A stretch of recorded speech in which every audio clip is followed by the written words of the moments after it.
Hi hello guys வணக்கம் and welcome back to our channel. இன்னைக்கு இந்த வீடியோல என்ன பார்க்க போறோம்னா determination of internal resistance of a cell using வால்ட்மீட்டர்.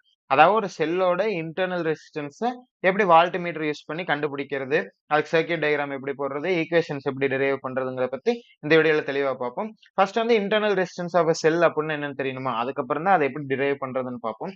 Internal resistance of a செல், இந்த வேர்டிங்ஸ்லயே நமக்கு அதுக்கான ஆன்சர் இருக்கு. ஒரு செல்லுக்குள்ள இருக்கக்கூடிய ரெசிஸ்டன்ஸ், அதனாலதான் நம்ம இன்டர்னல் ரெசிஸ்டன்ஸ் சொல்றோம். அதாவது ஒரு பேட்டரி எடுத்துக்கோங்களேன், அந்த பேட்டரிக்குள்ளேயே கரண்ட் ஃப்ளோ ஆகுமா, அந்த கரண்ட் ஃப்ளோக்கு ஒரு ரெசிஸ்டன்ஸ் இருக்கும் அந்த பேட்டரிக்குள்ளேயே. அந்த ரெசிஸ்டன்ஸை தான் நம்ம வந்து இன்டர்னல் ரெசிஸ்டன்ஸ் சொல்றோம். ஸோ அந்த பேட்டரிக்குள்ள இருக்க ரெசிஸ்டன்ஸ் எப்படி உருவாகுது, ஏன் உருவாகுது, அதுக்கான வேல்யூ என்னவா இருக்குங்கிறது தான் இந்த ஹோல் கொஸ்டினே. Next வந்து அதை வேர்டிங்ஸை பார்த்துரும். The internal resistance of a cell refers to the resistance to the flow of current within the cell itself. அந்த செல்லுக்குள்ளேயே அந்த கரண்ட் ஃப்ளோக்கான ரெசிஸ்டன்ஸ் கொடுக்குதா, ஸோ அதனாலதான் நம்ம அதை வந்து இன்டர்னல் ரெசிஸ்டன்ஸ் சொல்றோம். இப்போ இன்டர்னல் ரெசிஸ்டன்ஸ்னா என்னன்னு தெரிஞ்சுச்சா, அதோட கேரக்டரிஸ்டிக்ஸ் பார்த்துருவோம். ஏன் அது வந்து உருவாகுது அப்படின்னு பாத்தீங்கன்னா, cell's own structure and materials. இப்போ ஒரு பேட்டரி இருக்குன்னு வச்சுக்கோங்க, பேட்டரி செல் ரெண்டுமே ஒண்ணுதான். ஸோ இப்போ பேட்டரி இருக்கு, அதை வந்து நிறைய வேரியஸ் மெட்டீரியல்ஸால கன்ஸ்ட்ரக்ட் பண்ணிருப்பாங்க. அதோட ஸ்ட்ரக்சர்னாலையும் அதை கன்ஸ்ட்ரக்ட் பண்ணிருக்க மெட்டீரியல்ஸ்னாலையும் தான் அந்த இன்டர்னல் ரெசிஸ்டன்ஸே உள்ள வருது நம்மளோட பேட்டரிக்குள்ள. ஓகேவா, அதோட வேல்யூ வந்து வெரி ஸ்மாலா தான் இருக்கும். ஸோ சர்க்யூட் இம்பாக்ட் பண்ற அளவுக்கு அந்த இன்டர்னல் ரெசிஸ்டன்ஸோட வேல்யூ அதிகமா இருக்காது, வெரி ஸ்மால் வேல்யூவா தான் இருக்கும். And it will increase with ageing of the cell. நாள் ஆக ஆக அந்த வேல்யூ இன்டர்னல் ரெசிஸ்டன்ஸோட வேல்யூ அதிகமாகும் அப்படின்னு சொல்லி சொல்றாங்க. இப்போ இன்டர்னல் ரெசிஸ்டன்ஸ் என்னன்னு தெரிஞ்சிச்சா, நாலே பாயிண்ட் தான். வித்தின் த செல் இருக்கும் அந்த resistance, cell's own structure and மெட்டீரியல்ஸ்னால தான் அது காசு ஆகுது. அதோட வேல்யூ ஸ்மாலா இருக்கும், நாள் ஆக ஆக அதிகமா இருக்கும். இப்போ இன்டர்னல் ரெசிஸ்டன்ஸ் என்னன்னு தெரிஞ்சிச்சு. அடுத்து அதை எப்படி கண்டுபிடிக்கிறதுன்னு பார்ப்போமா. அதை கண்டுபிடிக்கிறதுக்கு நம்ம மொத்தம் 2 ஸ்டேஜா பண்ணணும். ஒன்னு வந்து without the presence of external resistance, இன்னொன்னு with the presence of external resistance. அதான் நம்ம ஒரு சர்க்யூட் பில்ட் பண்ணிடுவோம். அந்த சர்க்யூட்ல ஃபர்ஸ்ட் எக்ஸ்டர்னலா ரெசிஸ்டன்ஸ் போடாம ஒரு ஈக்குவேஷன் எடுப்போம். அதுக்கப்புறம் எக்ஸ்டர்னலா ரெசிஸ்டன்ஸ் போட்டு ஒரு ஈக்குவேஷன் எடுப்போம். ரெண்டையும் கம்பேர் பண்ணி நம்ம ஃபைனலா இன்டர்னல் ரெசிஸ்டன்ஸ்க்கான ஈக்குவேஷனை டிரைவ் பண்ணிடலாம். ஃபர்ஸ்ட் வந்து without the presence of external resistance, அதுக்கு சர்க்யூட் பில்ட் பண்றதுக்கு என்ன பண்ணுவோம் அப்படின்னா, ஒரு இஎம்எஃப் சோர்ஸ். இஎம்எஃப் சோர்ஸ் அப்படின்னா பேட்டரி அல்லது செல் எது வேணா நீங்க வச்சுக்கலாம். அடுத்து ஒரு ரெசிஸ்டர். சரியா, இந்த ஏன் இங்க ரெசிஸ்டர் வருது எதை நான் எக்ஸ்பிளைன் பண்றேன். இப்போ இது வந்து இஎம்எஃப் சை, ஆறுங்கிறது ரெசிஸ்டர். இந்த ரெண்டும் சேர்ந்தது தான் நமக்கு ஹோல் பேட்டரி அப்படின்னு சொல்லி சொல்லுவோம். ஏன் இதை வந்து சை ஆறா பிரிச்சிருக்கோம் அப்படின்னா, நம்மளே பார்த்தோம்ல, ஒரு பேட்டரிக்குள்ள அது ரெசிஸ்டன்ஸ் அதுவாவே இருக்கும். அந்த ரெசிஸ்டன்ஸ் தான் நம்ம இன்டர்னல் ரெசிஸ்டன்ஸ் சொல்லுவோம். அதான் இப்ப கண்டுபிடிக்க போறோம். சோ பேட்டரிக்குள்ள இஎம்எஃப் சோர்ஸும் இருக்கும், ரெசிஸ்டன்ஸ் இருக்கும். அதை ரெப்ரசென்ட் பண்றதுக்காக தான் நம்ம ரெண்டையும் தனித்தனியா வரைஞ்சிருக்கோம். இப்போ வந்து இந்த ஹோல் சர்க்யூட்டை வால்ட்மீட்டர் கூட கனெக்ட் பண்ண போறோம். இப்படி கனெக்ட் பண்ணிட்டா நம்மளோட சர்க்யூட் ஃபினிஷ் ஆயிரும். இப்ப நம்ம எக்ஸ்டர்னலா இந்த ஹோல் தான் பேட்டரி.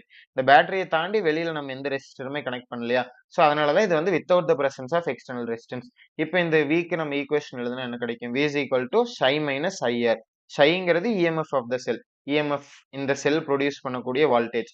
அந்த ஐஆர் அப்படிங்கிறது potential drop across the internal resistance. அதாவது கரண்ட் இந்த ரெசிஸ்டன்ஸ் வழியா ஃப்ளோ ஆகும்போது, இன்டர்னல் ரெசிஸ்டன்ஸ் வழியா ஃப்ளோ ஆகும்போது கொஞ்சம் பொட்டன்ஷியல் டிராப் ஆகும். அந்த பொட்டன்ஷியல் டிராப் தான் நம்ம ஐஆர்னு எழுதியிருக்கோம். ஓம்ஸ் லால V is equal to IR ன்னு பார்த்தோம்ல, அந்த ஃபார்முலா தான் இங்க யூஸ் பண்ணி ஐஆர் டிரைவ் பண்ணியிருக்கோம். இப்போ without the presence of external ரெசிஸ்டன்ஸ்க்கு நமக்கு ஒரு ஈக்குவேஷன் கிடைச்சிருச்சு. அடுத்து வித் த பிரசன்ஸ், நமக்கு பேசிக் சர்க்யூட் அப்படியே போட்டுப்போம். சைங்கிறது இஎம்எஃப் சோர்ஸ், ஆறுங்கிறது இன்டர்னல் ரெசிஸ்டன்ஸ், இந்த ஹோல் சேர்ந்தது பேட்டரியா. இப்போ இந்த இடத்துல வால்ட்மீட்டர் கனெக்ட் பண்ணோமா, அதுக்கு பதிலா இப்போ எக்ஸ்டர்னலா நம்மளா ஒரு ரெசிஸ்டர் இன்ட்ரோடியூஸ் பண்ண போறோம். இப்போ இதுக்கு அக்கராசா நம்ம ஒரு வால்ட்மீட்டர் இன்ட்ரோடியூஸ் பண்ணுவோம். சோ அதே மாதிரி செல் இருக்கு, செல் வழியா ரெசிஸ்டரை கனெக்ட் பண்ணிருக்கோம். இந்த ரெசிஸ்டருக்கு அக்கராசா தான் நம்ம வால்ட்மீட்டர் கனெக்ட் பண்ணிருக்கோம். இப்போ கரண்ட் ஃப்ளோ நடக்குதுன்னு வச்சுக்கோங்களேன். இப்போ வால்ட்மீட்டரோட வேல்யூ என்னவா இருக்கும், V is equal to IR. ஐங்கிறது ஃப்ளோ ஆகிற கரண்ட், இந்த கேபிட்டல் ஆருங்கிறது எக்ஸ்டர்னல் நம்மளா இன்ட்ரோடியூஸ் பண்ண ரெசிஸ்டர். இப்போ நமக்கு ரெண்டு ஈக்குவேஷன் கிடைச்சிருச்சு.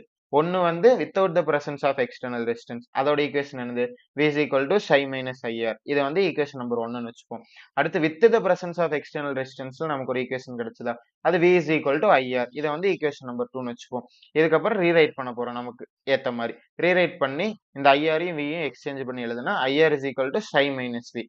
அதே மாதிரி இதை ரிவர்ஸ் பண்ணி எழுதுனா IR is equal to V. இப்போ வந்து ரெண்டு டிவைட் பண்ண போறோம், ஈக்குவேஷன் 1 2 1 2 டிவைட் பண்ண என்ன கிடைக்கும், IR is equal to psi minus V divided by IR is equal to V.